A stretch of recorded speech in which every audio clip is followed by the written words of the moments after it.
Poder, domínio, riqueza, tudo que o homem sempre buscou, tudo que o homem sempre tem buscado desde os tempos antigos. Assim surgiu a vontade de dominar o mundo, presente em histórias, em filmes e até desenhos animados. O desejo de dominar o mundo sempre teve no coração do homem.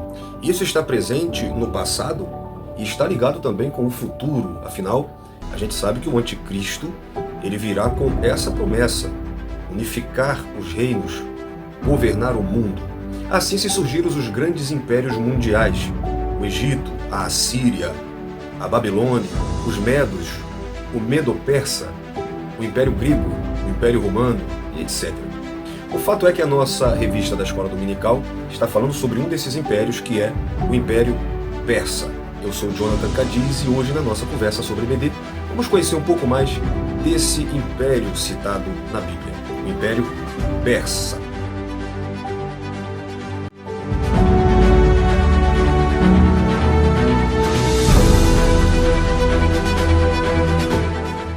Nessa nossa lição de número 7, estamos vendo um pouco do poderio do rei Assuero, de sua autoridade, de suas riquezas. Então, eu quero compartilhar com você um pouco sobre os grandes impérios e principalmente o Império Persa, tá? Vai na descrição, porque eu estou colocando lá um estudo sobre esse Império Persa, tá?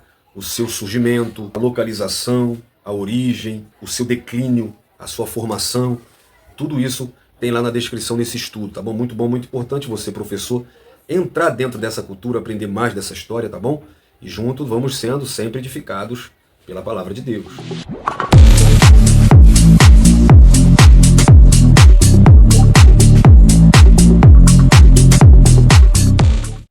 A história nos mostra grandes impérios mundiais que também são citados pela Bíblia.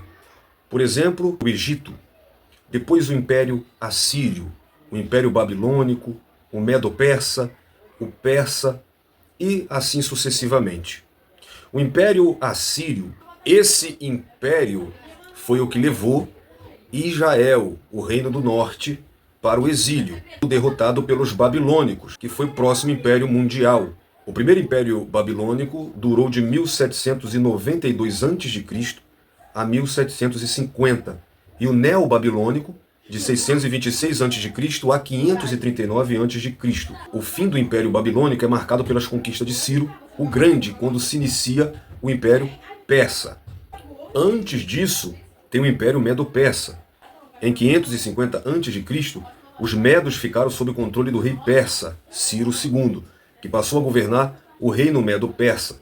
Este vasto império chegou a abranger um território que ia do Mar Egeu até o Egito e o noroeste da Índia, incluindo a Judéia.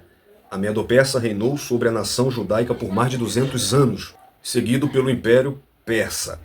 Os persas viviam onde hoje é o Irã. A partir do século VI a.C., iniciaram a conquista de um dos maiores impérios da antiguidade. Em 1935, a Pérsia passou a se chamar Irã. Vamos ver a sua localização. Os persas formaram o maior império do Oriente Antigo, unificando vários povos do crescente fértil. Suas fronteiras se estendiam do Mar Mediterrâneo até o Oceano Índico. Habitavam o Planalto do Irã, situado a leste da Mesopotâmia, uma região semi-árida com montanhas, ricas em minerais, desertos e poucos vales férteis, de clima seco, com grandes oscilações de temperatura. Mas qual foi a origem do Império Persa? A partir de 2000 a.C., a região foi ocupada por povos de pastores e agricultores vindo do sul da atual Rússia, que invadiram o Planalto. Os medos fixaram-se ao norte do Planalto do Irã, enquanto os persas se estabeleceram na parte sudeste, próximo ao Golfo Pérsico. Os primeiros habitantes desse Planalto dedicaram-se ao pastoreio e nos vales férteis desenvolveram o cultivo de cereais, frutas e hortaliças. A região era também rica em recursos minerais, encontrados nas montanhas vizinhas, ferro, cobre, prata e etc. Vamos ver a formação, então, deste império. No século VIII a.C., os medos possuíam um reino com exército organizado que dominava povos iranianos e persas, obrigando-os a pagar imposto. Em 550 a.C., Ciro, do clã persa dos Aquemênidas, liderou uma rebelião contra os medos, Vitorioso, reuniu sob seu domínio todas as tribos que habitavam o planalto iraniano. A partir daí, começou a formação do Império Persa.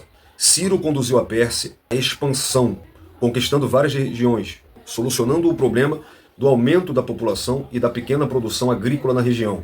Fundador do Império Persa, Ciro o Grande, após vencer os Medos e reunir sob seu domínio todas as tribos que habitavam no planalto iraniano, conquistou os reinos da Lídia e as cidades gregas da Ásia Menor.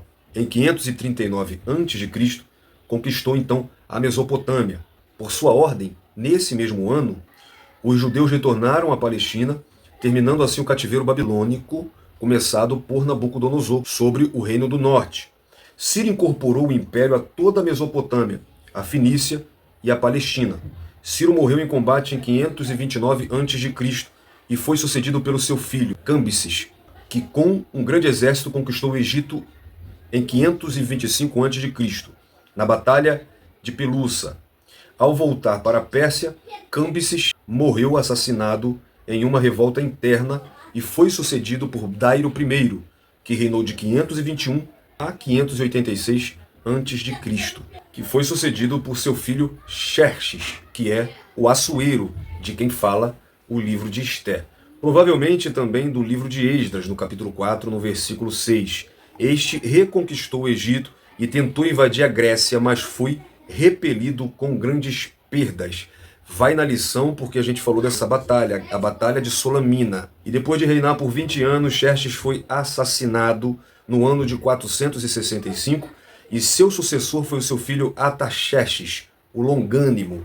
Possuía caráter mais respeitável, porém inconstante e fraco. Era amigo dos judeus e consentiu que grande número deles voltassem para Jerusalém a fim de levantar os muros da cidade, permitindo Esdras reconstruir o templo e Neemias reconstruir as muralhas da cidade. Artaxerxes reinou cerca de 40 anos, vindo a morrer no ano 425, e teve como sucessor Xerxes II, em 425. O próximo rei seria Dário II, no ano de 424.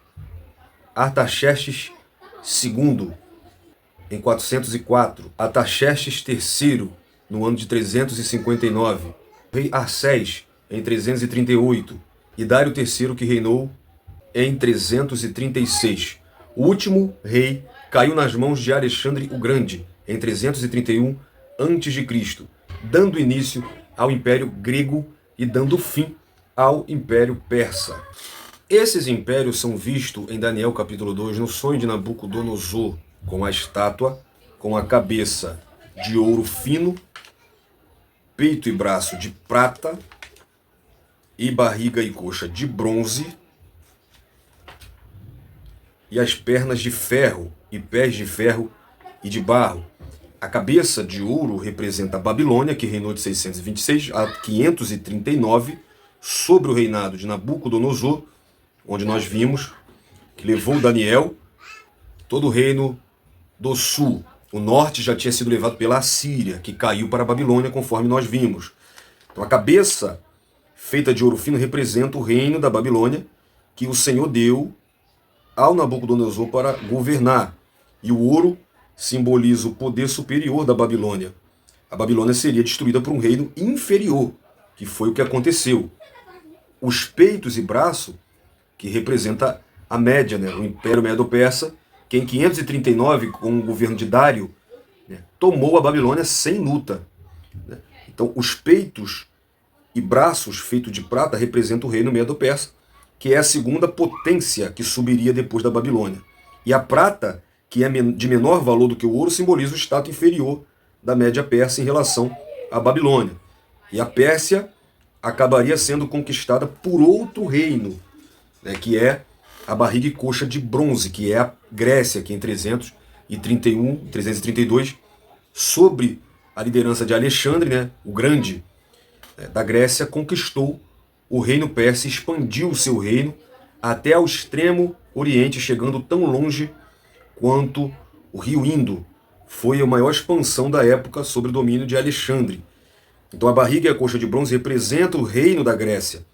Esse terceiro reino que se estenderia da estátua, tá? Lembrando que antes vem a Síria, antes tem o Egito, mas da estátua esse é o terceiro império. E o bronze, ele é de menor valor do que a prata e do que o ouro. Então simboliza o status inferior da Grécia em relação à Pérsia. E por que isso tem a ver ainda com a atualidade e chega até o futuro? Porque as pernas de ferro e pés de ferro e de barro representam a Roma. Então, muitos estudiosos entendem que o quarto reino é o Império Romano, ainda que a Bíblia não identifique especificamente este reino como Roma, né?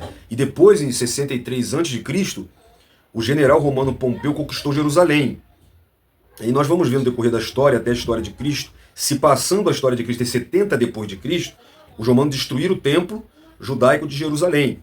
E ao longo do tempo o Império Romano enfraqueceu-se devido a conflitos dentro de suas fronteiras e invasores que atacavam de fora. E o Império Romano caiu em 476 depois de Cristo. Então as pernas que eram feitas de ferro e os pés que eram uma mistura de ferro e de barro, né? E isso representa que o reino seria forte como ferro e quebraria e esmagaria coisas, mas esse reino seria um reino dividido, diferente dos outros, tanto forte quanto fraco. Por isso que tem ferro e barro, né, ao mesmo tempo.